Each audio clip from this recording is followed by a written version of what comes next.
여러분 반갑습니다. 오늘은 예전에 저희가 영화나 드라마 리뷰를 좀 했었잖아요. 여러분께 설문을 좀 해봤어요. 5,000분 정도가 투표를 하셨는데 뭐 40% 가까이가 미생의 안녕이 캐릭터를 리뷰해달라는 요청이 좀 있었습니다. 저는 마음속에 굉장히 기뻤어요. 왜냐면 제가 본 거의 유일한 드라마이기 때문이죠. 미생은 저 정말 재밌게 봤어요. 저도 저 드라마에서 안영이라는 캐릭터를 굉장히 주목했고 또 저의 어떤 모습들을 보이는 것 같은, 그래서 뭐 특별히 조금 더 애착이 갔던 그런 드라마인데요. 제가 일잘러의 포인트를 안영이의 어떤 모습으로 같이 한번 보도록 하겠습니다. 아래 더보기란에 원래 이 영상의 풀 버전을 볼 수 있는 링크를 달아놨으니까요. 여러분 한번 궁금하신 분들은 좀 더 보셨으면 좋겠습니다. 자, 오늘 드라마의 내용은 뭐 사실 이렇습니다. 안영이가 소속된 팀에서 뭔가 실적이 필요한데 그동안 통과되지 않고 진행되지 못했던 것들을 안영이가 이걸 해결해 보겠다고 나서게 되는 거예요. 근데 이게 어디서 막혔는가를 봤더니 재무팀에서 계속 컨펌이 안 나고 드랍되고 있었던 거죠. 그래서 대체 왜 이런 문제가 있냐고 여러 차례 물어봤지만 답변도 없고 뭐 해결이 안 돼요. 그래서 이제 안영이가 해결사 기제를 딱 발동해서 어떻게 합니까?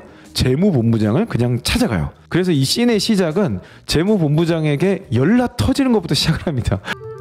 나가. 네? 일하고 있는 거 안 보여? 대리, 과장, 차장 건너뛰고 나한테 바로 와서 물어야 할 게 뭔지 모르겠는데 그러면 안 되는 거야. 연락해줘요. 야, 너가 미쳤냐? 막 이래가지고 뭐 과장, 차장 뭐 다 건너뛰고 나한테 직접 온 게 옳은 거냐? 뭐 이거에서 뭐 당장 나가 막 이러면서 굉장히 거칠게 피드백을 받는 모습 볼 수 있죠. 사실 열정은 굉장히 좋아 보여요. 근데 이 재무부장 입장에서 한번 생각해 보면요, 사실 이거는 굉장히 성가시고 귀찮고 짜증나는 일입니다. 내가 이렇게 찾아간 대상이 재무부장처럼 뭔가 책임자다, 의사결정권자라고 한다면 아마 더더욱 그렇게 했을 거예요. 이분들은 보통 시간이 없고 바쁘고 정신없는 일정을 소화하느라고 바쁘신 분들이거든요.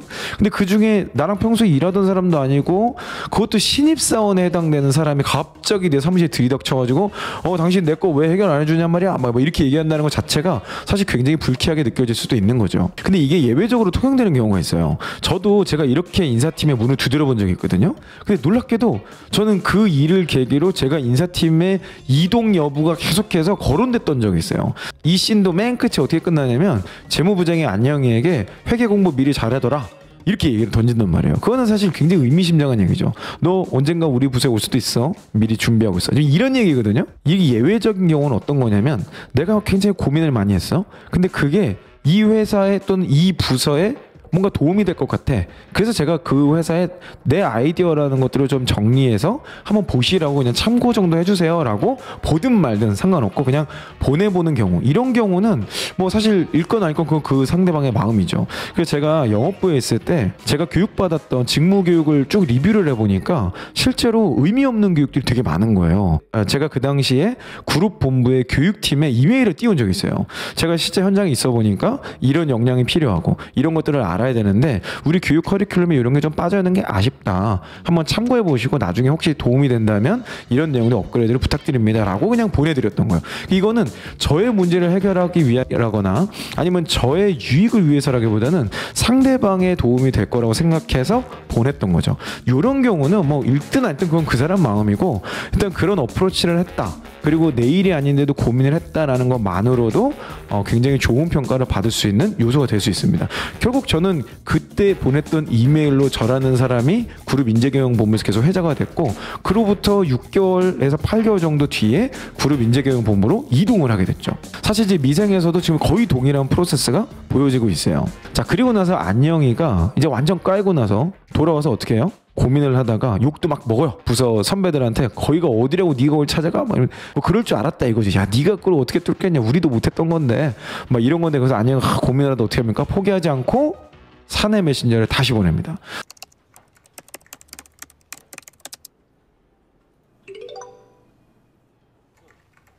내 방으로. 왜 잘못을 해? 사내 메신저는 대부분 1대1 톡이 되죠.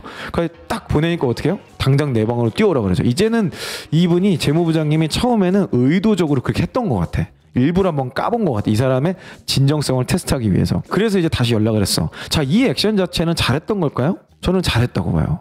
신인만 할 수 있는 거의 유일한 액션인 것 같아요. 사실 짬밥이 좀 차고, 짬밥이라는 표현이 좀 그런가요? 저 회사 생활 좀 하고 연륜이 차기 시작하면 이런 행동을 한다는 거는 되게 비상식으로 보이고 뭔가 무례해 보이고 이렇거든요. 근데 뭔 모르니까 할 수 있는 거야. 뭔 모르니까 열정을 어필해도 되는 거고, 뭔 모르니까 진짜 말도 안 되는 액션을 한번 해보는 거거든요. 저는 이거 자체는 나쁜 액션이라고 보이지 않고 오히려 이런 패기 같은 것들을 통해서 기존에 했던 사람들이 못하는 일들을 도전해 볼 수 있을 거라고 생각해요. 근데 항상 그렇게 하면 안 되고요. 정말 중요한 타임, 그리고 정말 내가 꼭 문제를 해결해야 되겠다, 이럴 때 한번 승부수를 띄우는 거는 저는 나쁘지 않다고 봅니다. 근데 이러고 가고 나서 재무부장에게 이제 어마어마한 일을 딱 받아요. 탄소 배출권에 대한 재무팀 점검 자료야. 내일까지 이 기획안을 왜 반려했는지 재무팀 입장에서 보고서 써서 제출해. 왜? 절차 무시하고 들이닥친 신입에겐 후한 제안 같은데. 알겠습니다. 내일 아침 출근하면 볼 수 있게. 재무팀에서 고민했던 그 문서들을 딱 받으면서 이거 재무팀 입장에서 그리고 어떻게 해결해야 될지까지 분석해갖고 와. 언제까지? 내일 아침까지. 뭐 내일 아침까지로 얘기도 안 해요. 내일 출근할 때 볼 수 있게 해주면 좋겠네? 이렇게 아주 부드럽게 얘기를 하는데 이게 말이야 방구야. 지금 이미 이 드라마에서 봤을 때 이게 거의 퇴근 시간이죠? 퇴근 시간에 갑자기 지금 그 업무를 받아가지고 내일 아침까지 뭔가 해야 되는 거야. 이게 사실 요즘 글쎄요, 문화로 봤을 때는 좀 이걸 받아들이기 좀 어려울지도 모르겠어요. 근데 사실 이 미생이 만들어질 당시만 해도, 그리고 갑자기 좀 라떼 호스 좀 라떼 시즌이 되는데, 제가 회사 생활할 때만 해도 실무자일 때만 해도 이게 그렇게 이상하지 않았어요. 그럼에도 불구하고 우리는 이 포인트에서 이 문화가 바뀌었고 안 바뀌었고 떠나서 안녕이를 통해서 캐치해낼 수 있는 일자리의 속성이 있습니다. 그게 뭐냐면 굉장히 속도감 있게 일한다는 거예요. 물론 재무부장이 그렇게 오더를 줘서 그런 것도 있겠지만 안녕이는 거기에 대해서 이 악물고 오늘 밤새서라도 해보겠습니다, 제안 드리겠습니다 라고 자신 있게 해서 간단 말이죠. 속도감에 대한, 그리고 뭔가 빨리빨리 처리하고 결과물을 빨리 보고 싶다라는 열정과 집요함까지 어필이 되고 있어요. 일자리의 속성은요, 굉장히 집요하고 그 집요함 때문에 집중력이 높습니다. 집중력이 높으니까 남들보다 빠른 시간에 결과물을 가져오게 되는 거죠. 여러분들이 평균적으로 결과물을 만들어내거나 보고서를 쓰거나 일을 처리하는 시간을 생산적으로 한번 분해를 해보세요. 다른 사람들과 비교해서 더 많은 시간을 쓰는지, 그리고 어떨 때는 내가 밤을 새서라도 주말을 써서라도 이런 일들을 해낼 의지와 각오 같은 것들이 되어 있는지. 저는 일잘러의 굉장히 중요한 포인트가 태도적인 측면이라고 생각해요. 실제로 저도 일을 할 때 이렇게 오더를 받잖아요. 그럼 상사로부터 오더를 받으면 저는 가능하면 그 다음날 아침에 보고할 수 있게 준비했어요. 몇 시에 오더를 받던 거네. 제가 이렇게 했던 이유는 몇 가지가 있는데, 첫 번째는 빨리 피드백을 받아서 빨리 보완점을 찾고 다시 내가 일을 하면은 짧은 시간 내에 굉장히 완성도 높은 결과물을 만들 수 있거든요. 근데 뭐 예를 들어서 다음 주에 보고해줘, 그렇다고 해서 다음 주까지 제가 일을 붙잡고 있잖아요. 그러면 그때 가서 최초 피드백을 받는 거예요. 그러면 내가 엉뚱하게 하고 제대로 이해를 못하고서 그냥 결과물을 냈는데 그제서야 제가 욕을 먹으면 다시 해야 되잖아. 그러니까 나 그 시간이 너무 아까운 거야.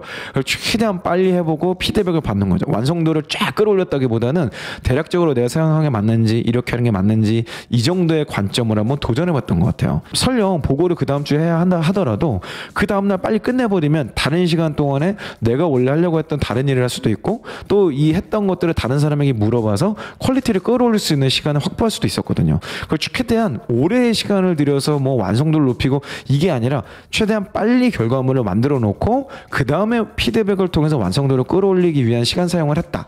이거는 일잘러의 굉장히 중요한 시간 관리 기준이라고 말씀드릴 수 있을 것 같네요. 자, 근데 저는 이 드라마를 보면서 이 부장님에 대해서 굉장히 감탄하면서 봤어요. 이분 진짜 멋있는 분이야. 사람 보는 눈이 있고 사람을 키우는 능력이 있어요. 여러분 주변에 이런 사람이 있다면 꼭 같이 한번 시간을 써보세요. 이분이 인재를 키우는 어떤 그런 고수의 느낌이 나거든요. 고수의 필링이 있어. 근데 그 특징이 뭘까 했냐면, 인재를 키우는 사람들의 특징이 있어요. 첫 번째, 절대 답을 쉽게 알려주지 않습니다. 보통 질문을 해요. 질문을 하고 그 사람이 여기를 막 열심히 달려가 보면 뭔가 찾을 만한 거리를 던져주지, 야 이렇게 해 라고 답을 주지 않아. 그러니까 일을 받는 사람 입장에서는 답을 주면 속 시원하고 뭔가 편할 것 같지만 그 사람의 성장할 수 있는 기회를 뺏어버리는 거라고 볼 수 있는 거예요. 그래서 의도적으로 조금은 어렵게 느끼고 조금은 힘들고 조금 지시가 불완전하더라도 그냥 그거를 줍니다. 왜? 이 사람의 성장할 수 있는 시간적 또 환경적 여유를 주기 위해서. 그리고 그렇게 질문을 던지거나 과제를 주는 거에 끝이 뭐로 향하냐면 문제의 원인을 생각해 볼 수 있는 그런 모멘텀을 제공해줘요. 물론 이 과정은 굉장히 힘들 수 있습니다. 그래서 지금 이분도 그냥 자기들이 검토했던 서류 그냥 툭 던져주면서 우리 입장에서 한번 분석해봐. 그리고 어떻게 해결하면 좋을지까지 제안하도록 해. 라고 하는 굉장히 난이도 높은 과제를 던져주거든요. 근데 만약에 이 사람이 거기서 뭔가 교훈을 얻거나 솔루션을 찾기만 하잖아요. 그러면 인지 키우는 사람들은 반드시 뭘 하냐면 이 사람이 그거를 성공해낼 수 있도록 기회를 열어줍니다. 성장은요, 성공해서 일어나는 거예요. 교육을 받거나 도제식으로 잘 배운다고 해서 성장하는 게 아니에요. 그건 느낌적인 거고, 진정한 성장은 작더라도 내가 기획을 해서 도전해서 성공을 이뤘을 때 그때 깨닫고 성장하게 되더라고요. 성장은 성공에서 시작된다는 걸 절대 잊지 않으셨으면 좋겠습니다. 그래서 여러분들은 많은 시도를 일단 해봐야 되는 거예요. 자, 마지막으로 안녕이가 이 씬을 마무리하면서 잘못을 인정해버려요. 제가 경솔했습니다. 잘 안 돼? 아예 모르겠습니다. 그럴듯하게 쓸 수도 있었지만 그런 기만을 하고 싶지 않았습니다. 죄송합니다. 다시 사과드립니다.